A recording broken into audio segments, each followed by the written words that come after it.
Hi there, my name is Dee Harris. When certain blogs touch me, I like to share them with you. And today I would like to share a blog with you entitled Regrets of the Dying. This blog was written by Bronnie Ware. I'll read to you Bronnie's blog, and then I'll add a bit of why her blog has touched me. Regrets of the Dying. For many years, I worked in a palliative care. My patients were those who had gone home to die. Some incredibly special times were shared. I was with them for the last 3 to 12 weeks of their lives. People grow a lot when they are faced with their own mortality. I learned never to underestimate someone's capacity for growth. Some changes were phenomenal. Each experienced a variety of emotions, as expected: denial, fear, anger, remorse, more denial, and eventually acceptance.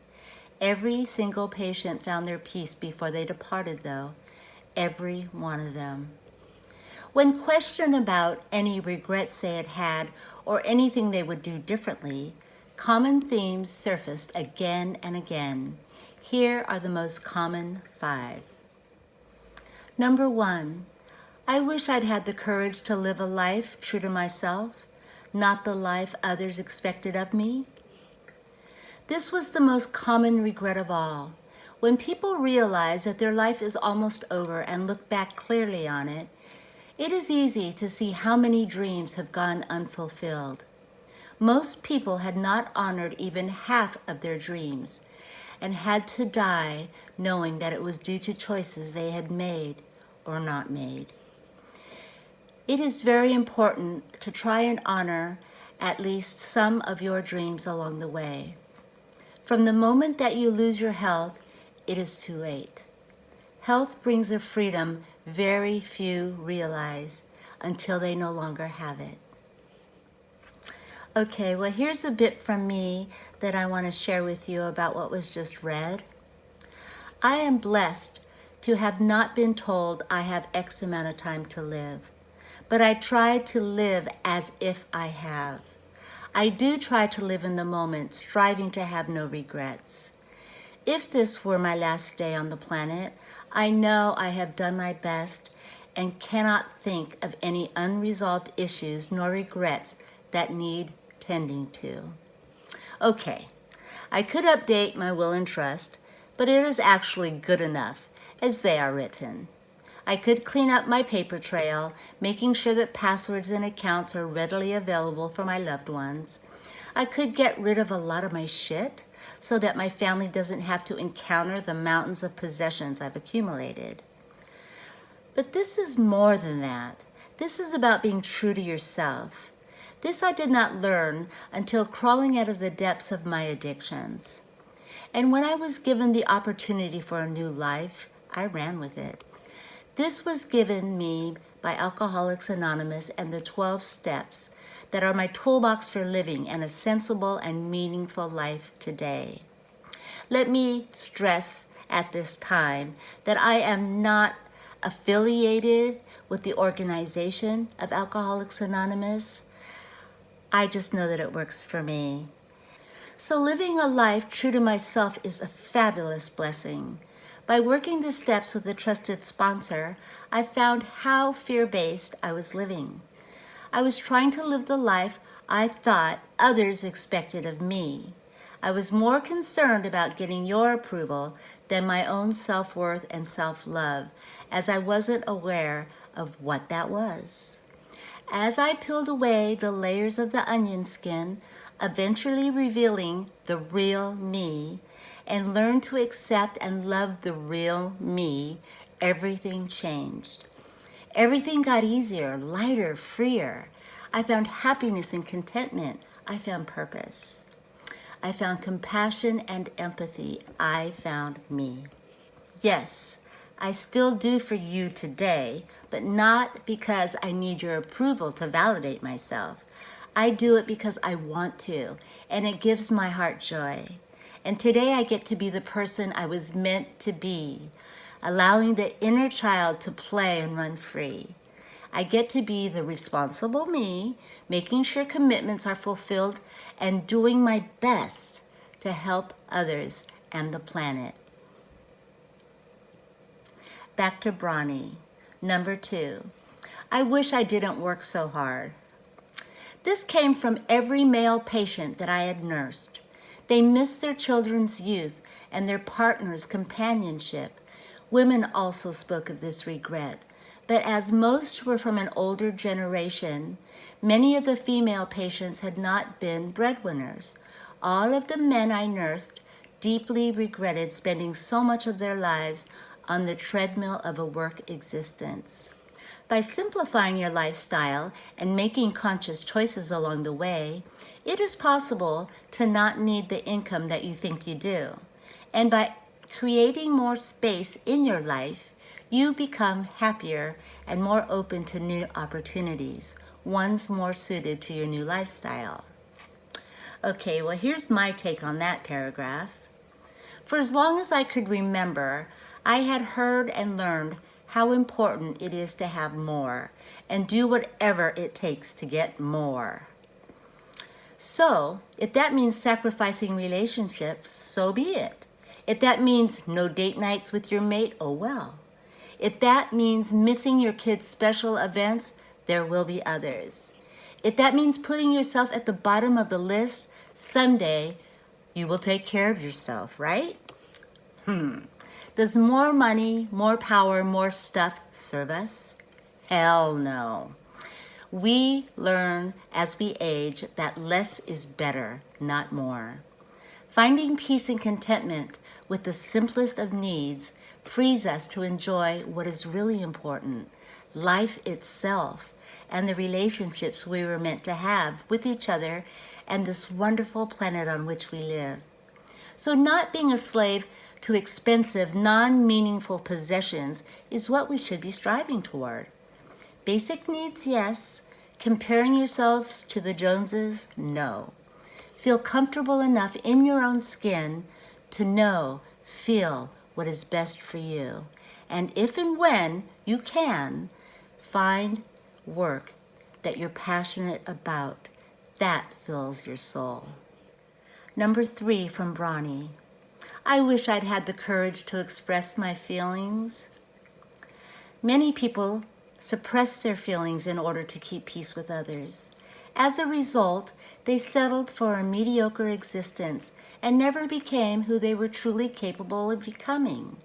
Many developed illnesses relating to the bitterness and resentment they carried as a result.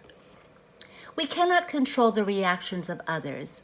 However, although people may initially react when you change the way you are by speaking honestly, in the end, it raises a relationship to a whole new and healthier level. Either that or it releases the unhealthy relationship from your life. Either way, you win. I like that. Again, being true to yourself, loving yourself, valuing yourself is key here. That is where we need to start. And again, for me, that came from staying active in a very strong support group of AA and using the tools they so freely offered. There are many places to find support. Your church, your doctor, your friends, your family, please, not your bartender, and a wealth of support groups to fit your needs. Use them. You never have to be alone to struggle through your life. They can teach you how to kindly express your feelings. Stop walking on eggshells. Be true to yourself. I learned that living from my heart and not my head, which rationalized any and everything detrimental to my greatest good, was the way to go for me. I learned that trusting in a higher power of my own understanding and turning my will and life over to the care of that greater power was freeing and took the burdens of life off my shoulders. I learned that I have no control over people, places, or things. So go with the flow and just take care of my side of the street, so to say. Getting rid of negative thoughts and feelings, resentments, is crucial to this process. And learning how your part, if any, in these situations blew them out of proportion is vital to their resolve. Fear-based, ego, selfishness, let it go. It doesn't serve you. Be true to yourself and love yourself for who and what you are.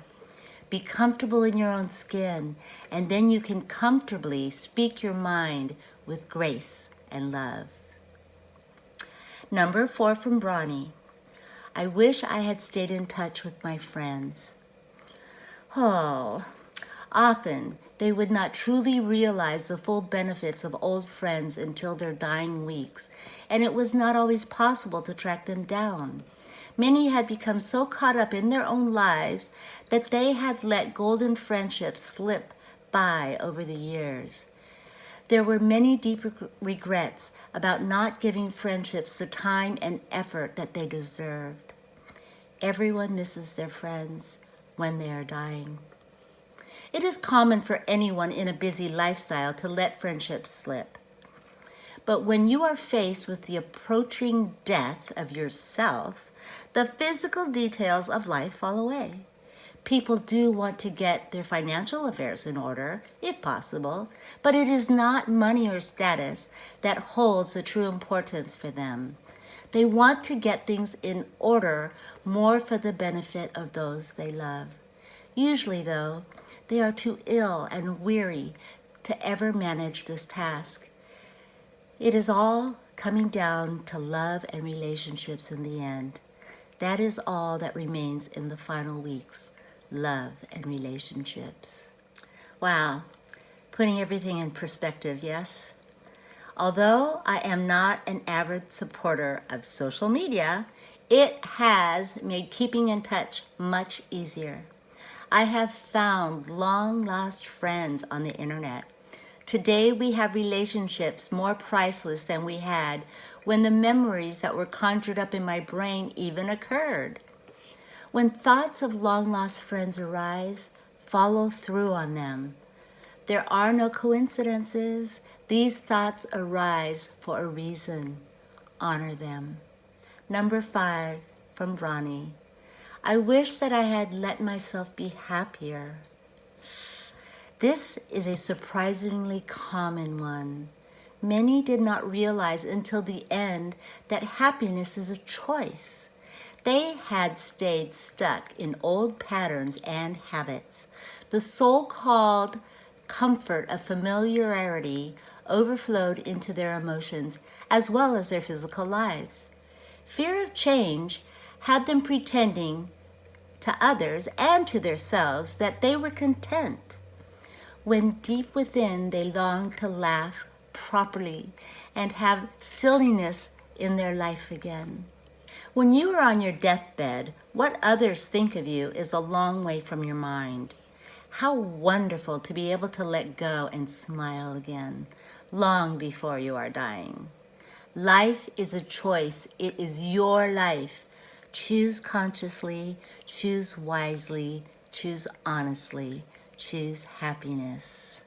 Yes, yes, yes. Release your inner child, that beautiful, uninhibited you that you were meant to be. Laugh, be silly, have fun. Don't worry about what others are going to think about you because they usually don't give a shit anyhow. They are too wrapped up in their own lives and egos to care. Let them be on their own journeys. Love them, accept them, but don't seek their approval. Seek your own. Be happy, joyous, and free, and live a life that serves you as if today were the last day of your life. Thank you all for being here for my vlog, and for Bronnie's blog. With warmest aloha, my name is Dee Harris. And just to let you know a little bit about Bronnie, this excellent article is mirrored from the original post at Bronnie Ware's website. Based on this article, Bronnie has now released a full-length book titled The Top 5 Regrets of the Dying, A Life Transformed by the Dearly Departing. It is a memoir of her own life and how it was transformed through the regrets of the dying people she cared for. This inspiring book is available internationally through Hay House.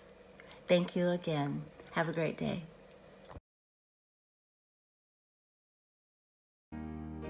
One small voice speaking out in honesty, silenced, but not for long. One small voice speaking with the values we were taught as children. So you walk away and say, isn't he divine? Don't those clothes look fine on the emperor? And as you take your leave, you wonder why you're feeling so ill at ease. Don't you know?